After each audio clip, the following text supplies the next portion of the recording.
ते आपल्याला अभ्यास देतात की तुम्ही स्मरणामध्ये राहायचा अभ्यास करा. आणि हा अभ्यास आपल्या ठिकाणी असत नाही. म्हणजे आता तुम्ही या प्रवचनामध्ये समजा ऐकलं की तुमच्या ठिकाणी विकार उद्भवले की तुम्ही क्षणिक का होईना भगवंताच्या नामाची आठवण करा. पण हे ऐकल्यानंतर तुमच्यामध्ये विकार उमटल्यानंतर ती आठवण तुम्ही कराल का, तर नाही करणार. सर्वसाधारणपणे आपण असं करत नाही. का करत नाही आपण, तर आलेल्या विकारांच्या मध्ये आपण वाहवत जातो. हा आपला दोष आहे. आणि तो वाहवत अशासाठी जातो आपण की आपलं मूळ आपण सोडलेलं आहे. म्हणजे काय, आता समजा पूर आला, पूर तरी कशाला यायला पाहिजे. समजा नदीचा प्रवाह चालला आहे, आता त्याचं ओरडणं की नाही, त्याचं बॉदरेशन तुम्हाला होते, मला अजिबात होत नाही. ह्याचं कारण तुम्हाला सांगतो मी. आपली नदी वाहते की नाही, नदी वाहत असताना एखादी वस्तू नदीमध्ये अशी वाहत पुढे जाते.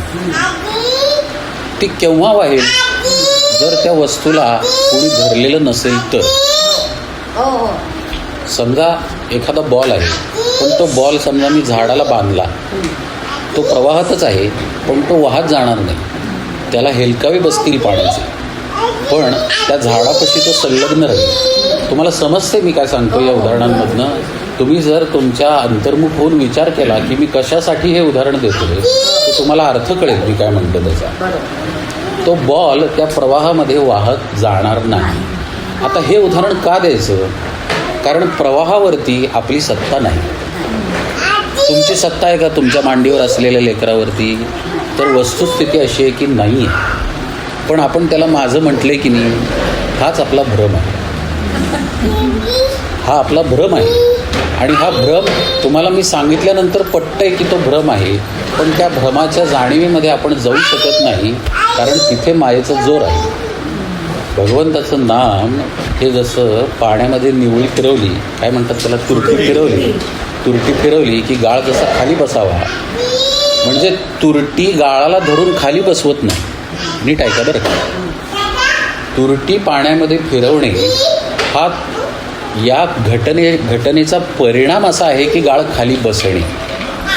तसं तुम्ही नामाचं चिंतन करणे या घटनेचा परिणाम असा आहे की विषयाचं चिंतन कमी होणं. जिथे वृत्ती विषयाकार झालेली आहे तिथून वृत्ती अंतर्मुख होणे हा नामाच्या घेण्याच्या घटनेचा परिणाम आहे.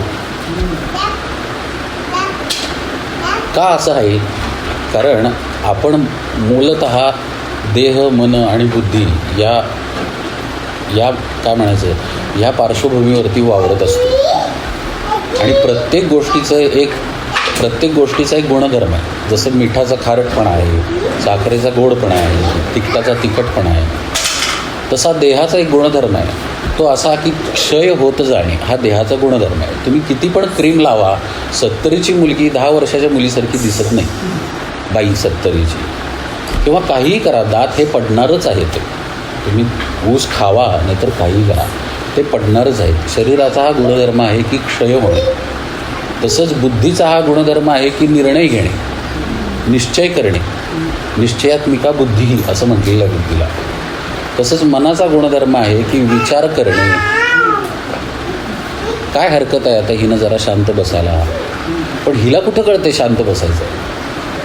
आपल्या मनात जो विचार आला की जरा शांत बस श्रीधर याच्यावरती, हा विचार आपल्या मनामध्ये आला, कारण विचार करणं हा मनाचा गुणधर्म आहे. आता जर मी तुम्हाला म्हणलं की हे तुमचं सगळं बाजूला ठेवा आणि उपासना करा, तर तुम्हाला शक्य आहे का? तुम्हाला देह ठेवून उपासना करता येते का? नाही करता येत. मन आणि बुद्धी बाजूला ठेवून उपासना करता येते का? करता येते, पण तिथपर्यंत जावं लागेल. देहाशिवाय सुद्धा उपासना करता येते, पण तिथपर्यंत जावं लागेल. आज आपण तिथे नाही, तर आज मला माझ्या शिदोरीत जे काही धान्य आहे त्याचा स्वयंपाक बनवायला लागेल. आज माझ्या शिदोरीमध्ये देह आहे, मन आहे, बुद्धी आहे, चित्त आहे वगैरे वगैरे. तर या प्रत्येक घटकाचा विचार करून त्याला दुसरं खाद्य देणे. जसं की मनाचा काय आहे गुणधर्म? विचार करणे. मग विचार करायचा आहे तर महाराज म्हणतात नामाचा विचार करा.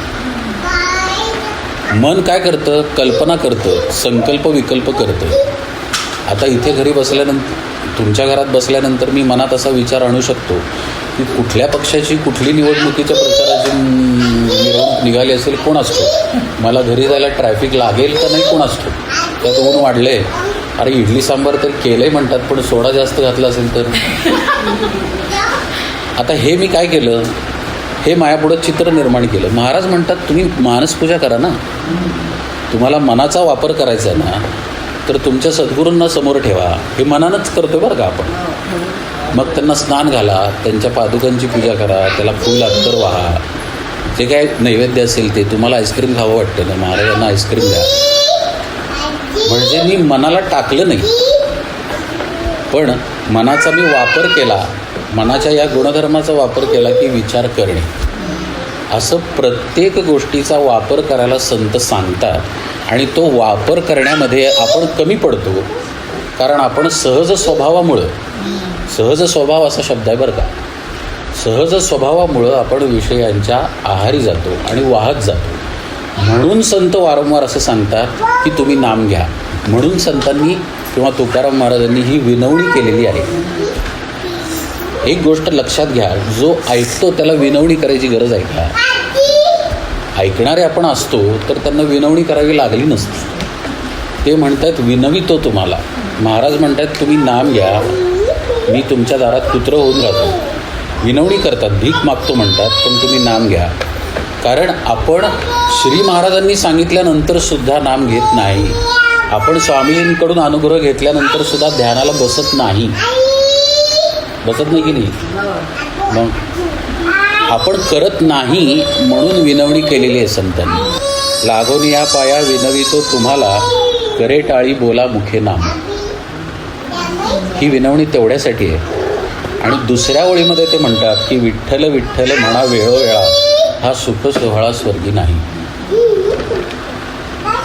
कारण त्यांनी त्या स्वर्गसुखाच्या अनुभवाचा जो काही अशाश्वतपणा आहे तो तुकाराम महाराजांनी ओळखलेला आहे. की स्वर्गसुखामध्ये जो म्हणजे जे काही अशाश्वतत्व आहे ते त्यांनी जाणलेलं आहे, म्हणून ते खऱ्या सुखाचा उपदेश करतात. जसं की असं म्हटलं जातं बरं का की ज्याचा पुण्याचा संचय मोठा होतो तो स्वर्गामध्ये जातो, आणि ज्याचा पापाचा संचय मोठा होतो तो नरकामध्ये जातो. आता हे पुराणांमध्ये सांगितलेलं आहे, पण आपल्याला महाराज याचं प्रत्यंतर या क्षणाला देतात. तुम्हाला ते सांगू का मी? जो शांत आहे त्याला लेकरांच्या ओरडण्याचं बॉदरेशन होत नाही. ज्याला लेकरांच्या ओरडण्याचं बॉदरेशन होतं तो आत शांत नाही आहे, तो बाहेर आहे. आणि जो बाहेर आहे तो नरकामध्ये आहे, आणि जो आत आहे तो स्वर्गामध्ये आहे. पण मला सुख नीट आहे का बरं का, मी हे सगळं का सांगतोय? तुम्ही स्वामीजींचे अनुग्रहित आहात आणि काही वर्ष साधनेत आहात या दृष्टीनं सांगतोय, नाहीतर हा विषय थोडा अवघड आहे.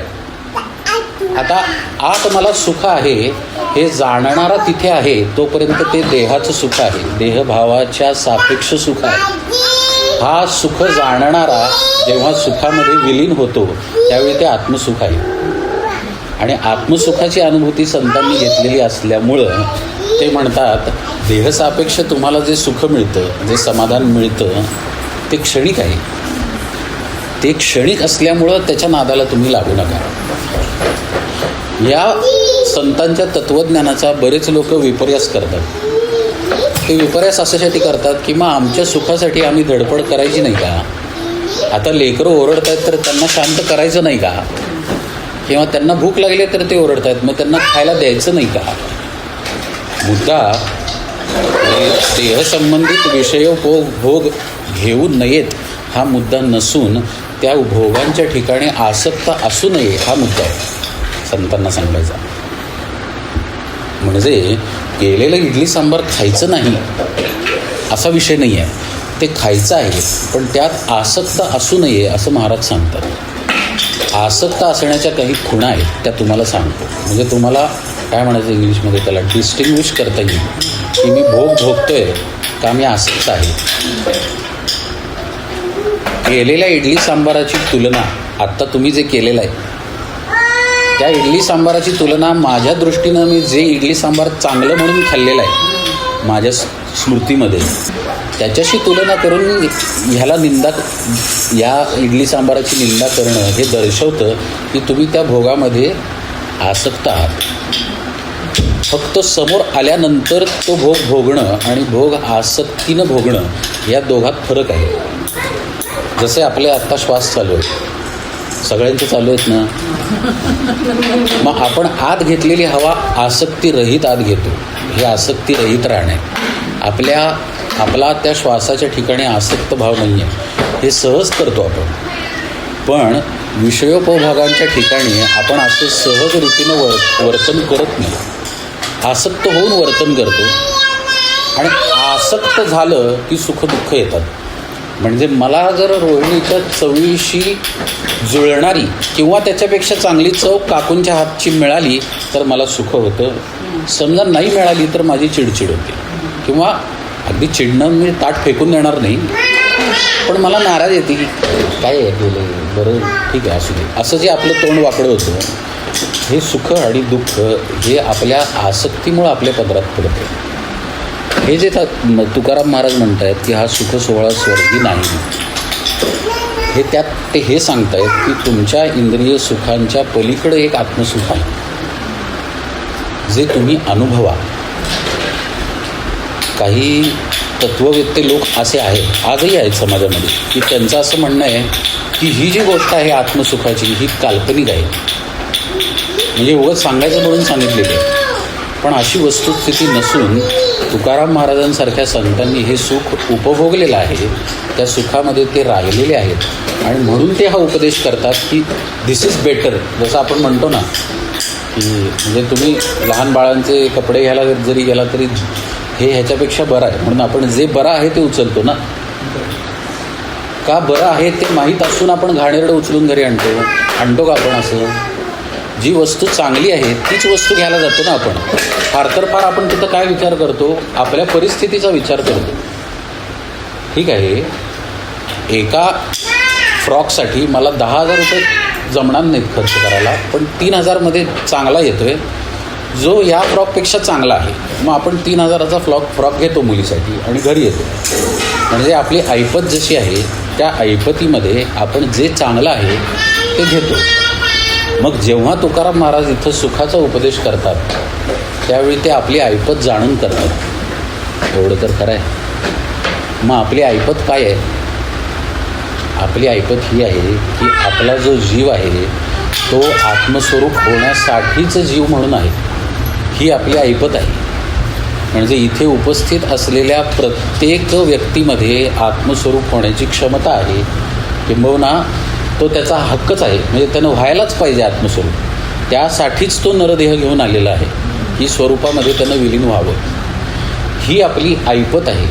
मग जे ऐपतीला योग्य आहे ते जसं आपण घेतो तसं आत्मसुखाची ऐपत असलेल्याला काय योग्य आहे? आत्मसुखच योग्य आहे.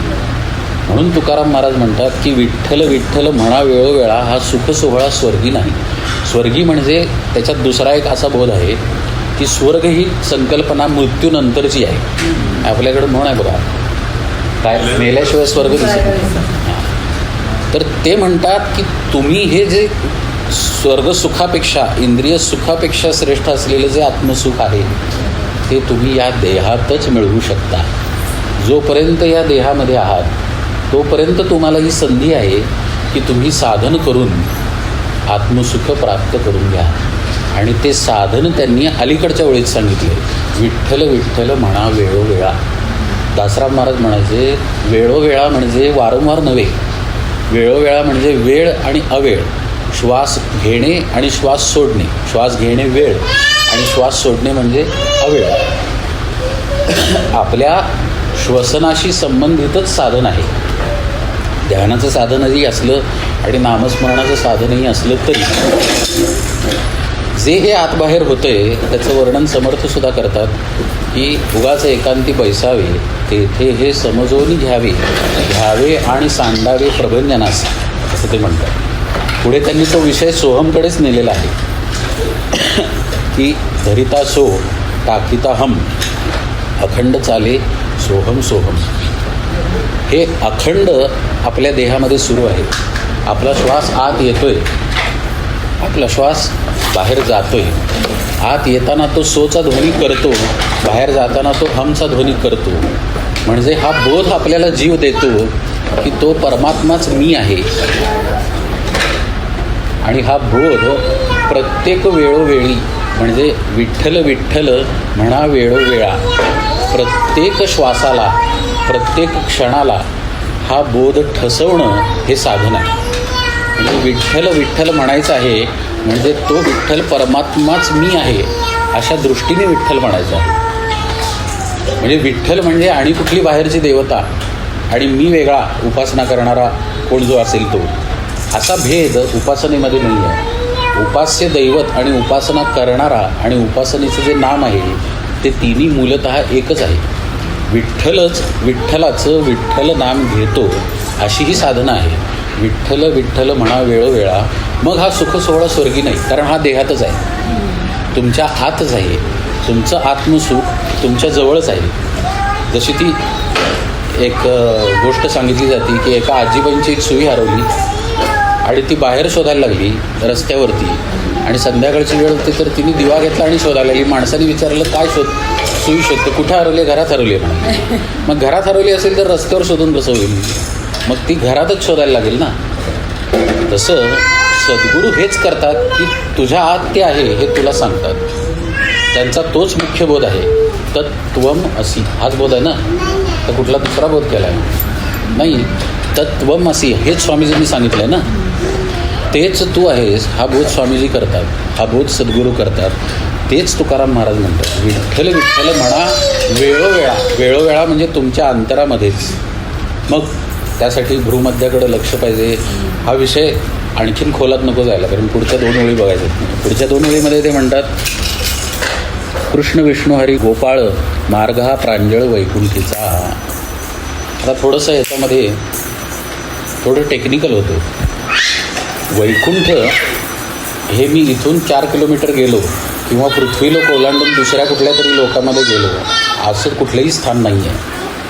वैकुंठ ही साधनेतील एक अवस्था आहे, ज्या ठिकाणी नीट ऐका बरं का, ज्या ठिकाणी आपल्या पवनाची गती, श्वास नव्हे पवन, तो पवनही सांगावा लागेल आधी मला, पण आधी हे वाक्य सांगतो. ज्या ठिकाणी आपल्या पवनाची गती पण सूक्ष्म असते आणि ज्या ठिकाणी आपलं मन पूर्णपणे पांगळं झालेलं असतं किंवा पवनाबरोबर आपल्या मनाचा लय आपल्या चिदाकाशामध्ये झालेला असतो आणि त्यावेळी जेव्हा आपल्याला आपल्या आत्मस्वरूपाचं स्मरण असतं, ही जी साधनेतील एक शांत अवस्था आहे याला वैकुंठ अशी संज्ञा आहे. यावेळी साधकाचे श्वास फार वाहत नाही. ही अवस्था केवळ कुंभकाची अवस्था असते, ज्याला भगवद्गीतेमध्ये नासाभ्यंतरचारिणं अशी संज्ञा आहे. या अवस्थेमध्ये साधक शांतपणे चिदाकाशाच्या मस्तकाच्या ठिकाणी ध्यानमग्न असतो, पण तो त्याच्या आत्मस्वरूपाच्या अनुसंधानामध्ये असतो. या चिदाकाशाला आकाश अशी संज्ञा आहे, पण हे आकाश जेव्हा वृत्तीरहित होतं त्यावेळी त्याला गगन अशी संज्ञा आहे. या गगनामध्ये साधक पवनाबरोबर आपल्या मनासहित लीन होतो. त्या ठिकाणी त्याचं मन राहत नाही, पवन राहतो, पण फक्त देहधारणे करता सूक्ष्म गती राहते श्वासाची आणि तो शांतपणे स्वरूपाच्या अनुसंधानामध्ये थांबतो. ही वैकुंठ स्थिती आहे, ही वैकुंठ अवस्था आहे. आता हे सांगायच्या आधी पवन सांगायला पाहिजे, तो पवन सांगतो. आता आपल्या सगळ्यांचे श्वास चालू आहे, श्वास चालू आहे, उच्छ्वास चालू आहे, श्वास चालू आहे, उच्छ्वास चालू आहे. हे श्वसन जे आपलं चालू आहे हे आपल्या जीवाचं प्रतीक आहे. माऊली हरिपाठामध्ये म्हणतात रामकृष्ण वाचा. नीट ऐका बरं का, रामकृष्ण वाचा भाव हा जीवाचा असं म्हणतात. रामकृष्ण याचा अर्थच इडा आणि पिंगला, आणि इडा आणि पिंगला याचा अर्थच आपले चाललेले श्वास. रामकृष्ण वाचा भाव हा जीवाचा, जीवाचा भाव. जसं की आता तुम्ही आई आहात आणि ह्याला 2 लेकरं आहेत, तर हा बाप आहे. बाप पण हा याचा भाव आहे. का तर लेकरू आहे पोटाला, बरोबर. ज्याला लेकरू जन्माला आलेलं नाही आहे तो बाप आहे का? नाही आहे. म्हणजे ज्याला श्वास आहेत तो जीव आहे. लक्ष देऊन ऐका बरं का. ज्याला श्वास आहेत तो जीव आहे. म्हणजेच जीवाचा हा भाव आहे. काय तर इडा आणि पिंगला. रामकृष्ण श्वसन रामकृष्ण वाचा भाव हा जीवाचा. असे आपण सर्व जीवभावामध्ये आहोत. आत्ता मगाशी जी अवस्था सांगितली ती अशी अवस्था आहे का? नाही. त्यावेळी श्वास आहेत पण ते आत गेलेले आहेत, सूक्ष्म झालेले आहेत. माऊली 6व्या अध्यायामध्ये म्हणतात, नासा पुटवणी वारा जो जात असे आंघोळे बारा तो गच्ची धरुनी माघारा आतू घाली. साधनेमध्ये वारं नाकाच्या आत जायला लागतं. का जातं? कारण मन आणि चित्त शांत होतं.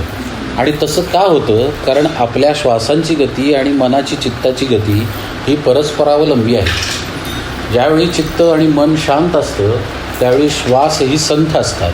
आणि ज्यावेळी आपण राग म्हणा, भूक म्हणा, झोप म्हणा इत्यादी विकारांच्या अधीन असतो त्यावेळी जर श्वसन तपासून बघितलं तर त्यावेळी श्वसन जोरात वाहतं, श्वास लांब वाहतो. ज्यावेळी आपण आरडाओरडा करत असतो त्यावेळी. याचा अर्थ आपल्या श्वसनाची गती आणि आपल्या मन आणि चित्ताची गती ही परस्परावलंबी आहे. सद्गुरुपदिष्ट शब्द महत्त्वाचा आहे. सद्गुरुपदिष्ट साधनेला ज्यावेळी साधक बसतो, जो अनुग्रहित आहे, ज्याला सद्गुरूंनी अनुग्रह दिलेला आहे आणि सद्गुरुपदिष्ट साधना दिलेली आहे, तो ज्यावेळी साधनेला बसतो सद्गुरू स्मरणपूर्वक, माऊली म्हणतात तेथ स्मरतेनी आदरे सबाय सात्विके भरे जव कठीणपण विरे अहमभावाचे, असं ज्ञानेश्वर महाराज म्हणतात. म्हणजे शांतपणे तुम्ही साधनेला बसला, भ्रूमध्याच्या ठिकाणी लक्ष दिलं आणि आत्मस्वरूपामध्ये रत होण्याचा प्रयत्न केला. येणारे जाणारे विचार भ्रूमध्याच्या ठिकाणी साक्षीत्वाने पाहण्याचा प्रयत्न तुम्ही करताय. असं करत करत ज्यावेळी अशी अवस्था येते की दोन विचारांच्या मध्ये कुठलाच विचार नाही आहे आणि ही अवस्था ज्यावेळी वाढायला लागते त्यावेळी तुमचे श्वास जर तुम्ही बघितले, बघू नयेत बरं का, जर तुम्ही बघितले तर सूक्ष्म झालेले असतात. पण ते जर तुम्ही बघायला गेला तर तुम्ही वृत्तीवरती आल्यामुळे ते वाहायला लागलेत असं तुम्हाला अनुभवायला येतं. हा यातला एक पेच आहे. त्यामुळं त्या वृत्तीवर येऊ नये साधकांनी. समजा मी आता असं बसलो आहे आणि शांत होतो आहे, तर दोन विचारांच्या मध्ये समजा विचार नसतील तर मी शांत अवस्थेमध्ये असतो. आणि ही शांततेची अवस्था अभ्यास जसजसा वाढेल तशी वाढायला लागते. या दोन बिंदूंमधलं अंतर वाढायला लागतं. म्हणजे आलेला किंवा जो मी विचार टाळलेला आहे तो विचार आणि अजून विचार यायचा आहे तो जो एक बिंदू आहे, या बिंदूंमधलं अंतर वाढायला लागतं. ही शून्यावस्था आहे खरं म्हणजे.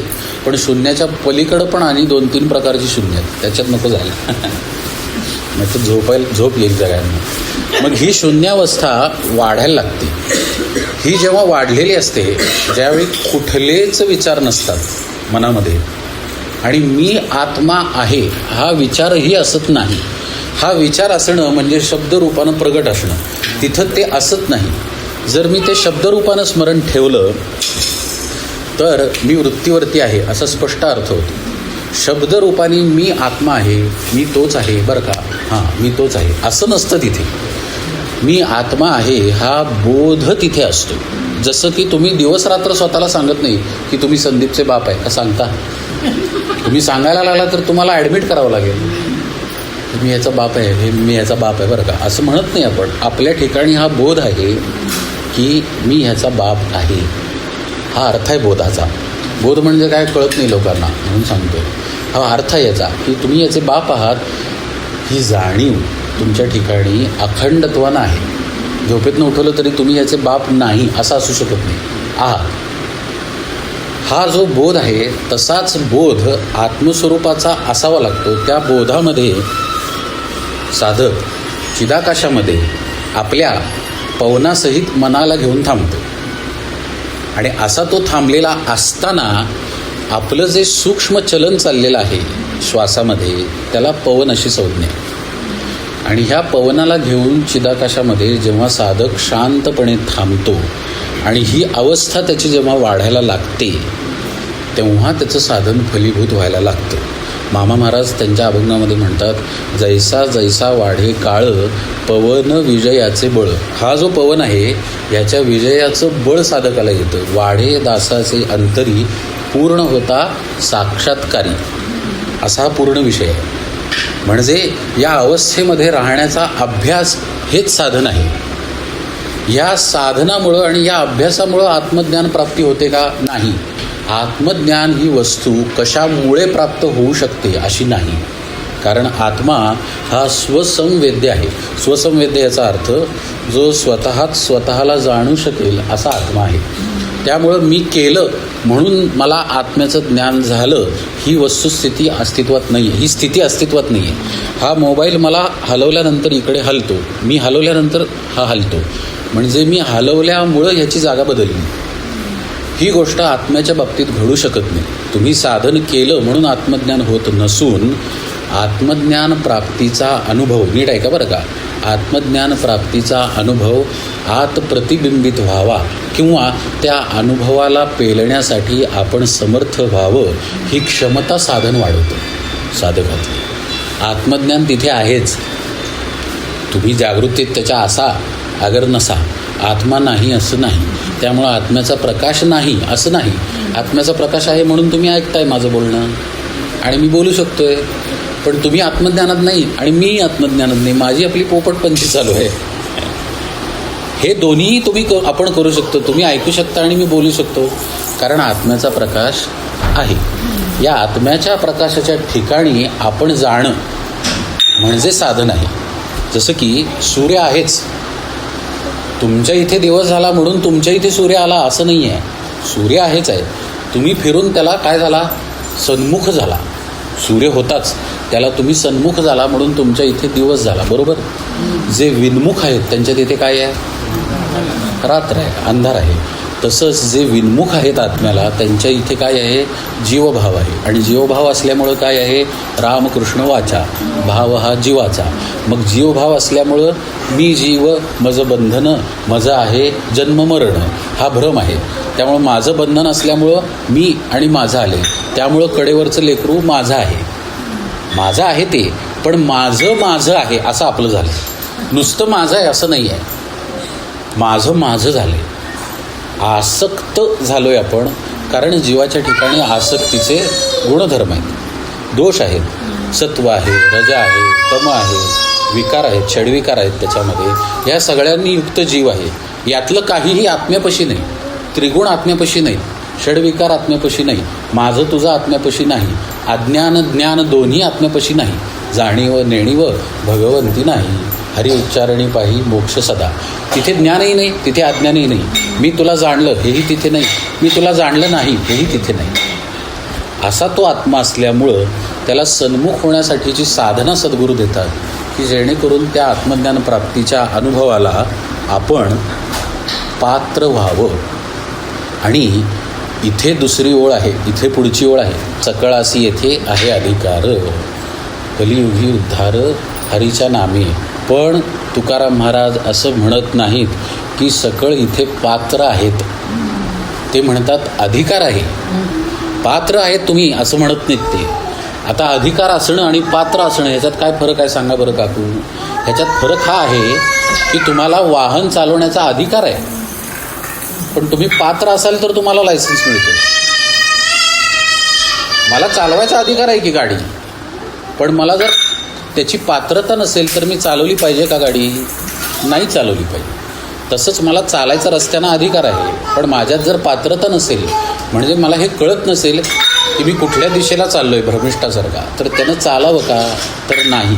तसं तुकाराम महाराज अधिकाराला अधोरेखित करतात, पात्रतेला अधोरेखित करत नाहीत. लोकांनी असा गैरसमज केलेला आहे या चरणाचा की सगळे पात्र आहेत, मग सगळ्यांनी पात्र व्हा आणि सगळ्यांनी उद्धरून जा. असं नाही आहे. असं असते तर प्रत्येक घरामध्ये समाध्या झाल्या असत्या महापुरुषांच्या. अधिकार आहे. तो अधिकार अशासाठी आहे की आपण जीवरूपानी आहे, आणि आपण जीवरूपानी आहे हेच लक्षण आहे की आपल्या पाठीशी आत्मस्वरूप आहे. जसं एक ठिणगी आहे अग्नीतून बाहेर आलेली. अग्नी नसता तर ती ठिणगी आली नसती. ठिणगी आहे म्हणजे अग्नी आहे, बरोबर. तसं जीवभावानं मी आहे याचा अर्थ आत्मस्वरूप आहे. आज आपण व्यवस्थित खातोय पितोय या घरामध्ये, का खातोय? महाराज आहेत म्हणून खातोय. बरोबर आहे की नाही? महाराजांचे ना आपण महाराज आहेत म्हणून आपण खातोय 2 वेळचं. तसं जीव आहे कारण आत्मा आहे, त्यामुळं जीव अधिकारी आहे आत्मस्वरूपाचा. पण तो पात्र असत नाही. त्याला पात्र सद्गुरू करतात साधना देऊन. ती साधना करावी लागते. करायचं नाही असं करू नका. ती करावी लागते त्यांच्याकडनं अनुग्रह घेतल्यानंतर. ती केली तर त्यासाठी जीव पात्र होतो आणि पात्र झाला की त्याला अनुभव आपोआप प्राप्त होतो. मगाशी जी अवस्था सांगितली 2 बिंदूंच्या मधलं शून्य, त्या शून्यावस्थेमध्येच जो शून्याचा साक्षी आहे तो साक्षी लय पावतो शून्यामध्ये आणि त्यालाच हे कळतं की तो आत्मस्वरूप आहे.